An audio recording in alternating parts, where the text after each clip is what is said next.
क्रिस्का recording studio Ekangar सराय। काजल छोड़ के काटल कहता पिया, काजल छोड़ के काटल कहता पिया। डीजे कुंदन राज।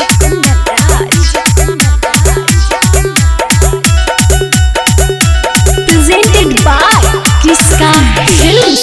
जिला जहाना से अइले बराती 12 बजे रतिया, गया जिला से अइले बराती 12 बजे रतिया। उहे बरातिया बाला काजल छोड़ के काटल कई दतिया। उहे बरातिया बाला ने हवा छोड़ के काटल कई दतिया। पूरा बराती के दोसना हाकै दुल्हे के है गलतिया। पूरा बराती के दोसना हाकै दुल्हे के है गलतिया। बरातिया बाला अंजलि छोड़ के काटल कई दतिया। उहे बरातिया बाला काजल छोड़ के काटल कई दतिया। डीजे कुंदन राज। काजल छोड़ के काटल कई दतिया।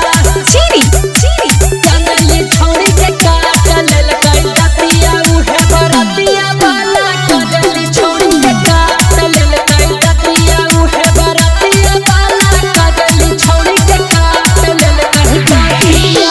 डीजे वाला से इशारा करा के ले गेल छोड़ के गोदी उठा के, छोड़ के गोदी उठा के। डीजे वाला से इशारा करा के ले गेल छोड़ के गोदी उठा के। देख ले लिया करते दोनों के प्यार वाली बतिया। देख ले लिया करते दोनों के प्यार वाली बतिया। बरातिया बाला डोलिया छोड़ के काटल कई दतिया। उहे बरातिया बाला जुलिया छोड़ के काटल कई दतिया।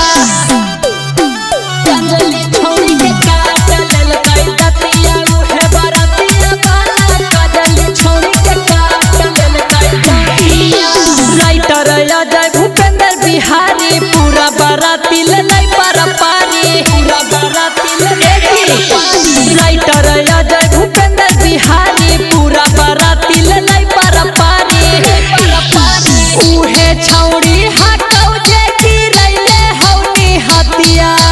पूरा सराती के फेर देल कई है माटी में ही जतिया। जिला अरवल के बरतिया कट गई मोलवा छौड़ी के दतिया। जिला पटना के बरतिया कट गई सोनमा छौड़ी के दतिया।